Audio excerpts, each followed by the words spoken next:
So a lot of my clients have really, really similar mindsets when it comes to stress, burnout, the perception of stress management, hard work, all of that jazz, right? All of that and above. So a lot of the people that come and reach out to me, what's normally happened is that they've sort of reached this end point where they're like, I can't really work the way that I was working before.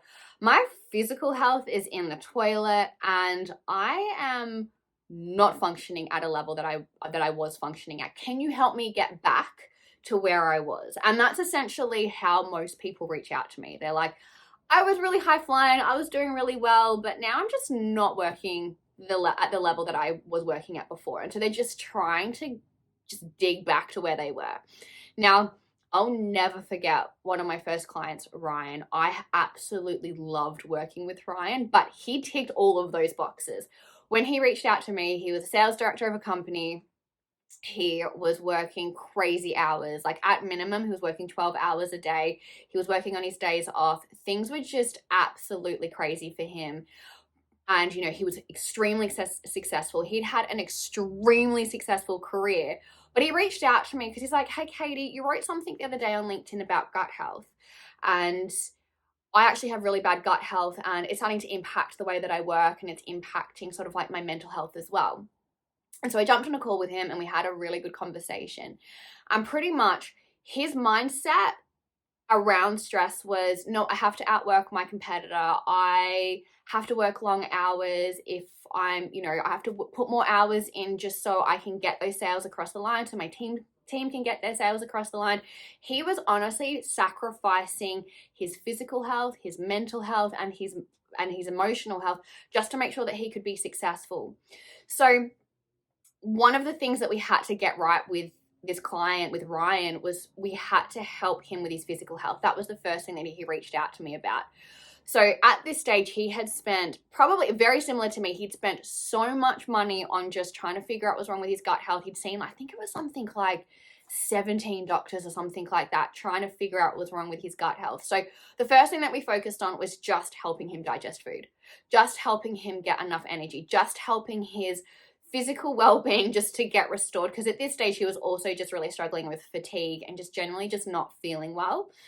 Once we kind of got him sorted, we had to then start looking at his mindset. Now, it's really, really hard to sort of break beliefs around stress and pressure and all of that kind of stuff when you've really tied it to success.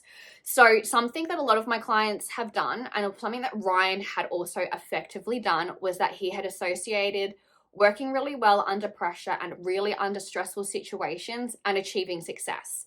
And a lot of salespeople do that. A lot of people that work under high pressure in high pressured industries, or when you run a business, you can create that link, and a lot of my clients do. And so what they do is they've tied their success to working well under pressure. And don't get me wrong, that's one element. But the dilemma is when that is your whole belief, is that you have to be under stress to succeed. It doesn't allow you to actually take a step back. It doesn't allow you to have sort of rest days. It doesn't allow you to sort of take a couple of deep breaths and sort of create a sustainable, successful process.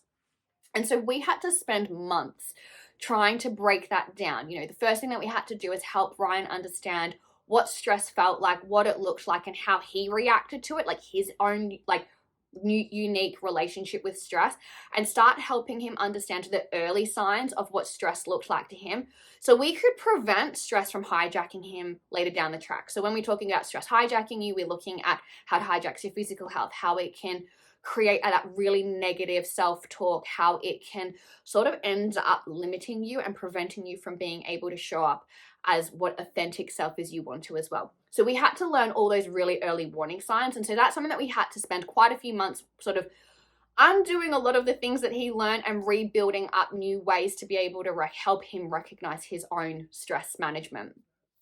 And then obviously the final thing that we had to work on was helping him restructure, like after we've learned everything, helping him restructure the way that him and his team worked.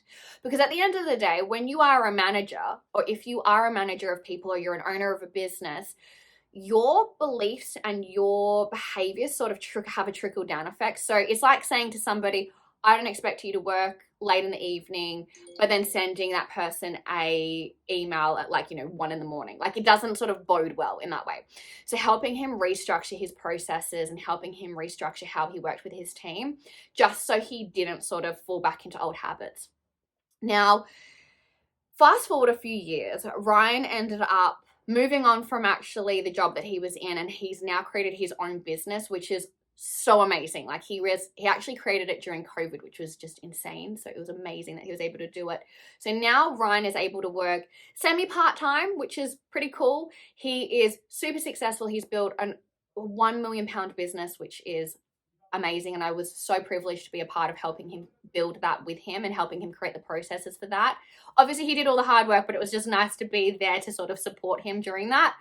And now he's got a handle of his physical health, he's got a handle of his mental well-being, and he's really just thriving right now. So that was definitely something that when I came into this sort of role, helping and supporting people, it's just such a privilege to see people sort of get out of their own way and be more successful than they were before. And I just absolutely love that. So that's a bit about Ryan's story. Make sure you go check out his testimonial on the website.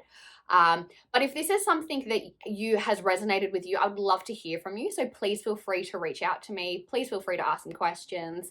But there's definitely a way forward where you don't have to be constantly under the beck and call of stress. Stress doesn't have to be in the driver's seat. You can get back into the driver's seat and actually control the direction of your life rather than being completely crippled by stress, whether it's you are knowingly doing it or unknowingly doing it as well. So if any part of Ryan's story resonates with you, please feel free to reach out to me.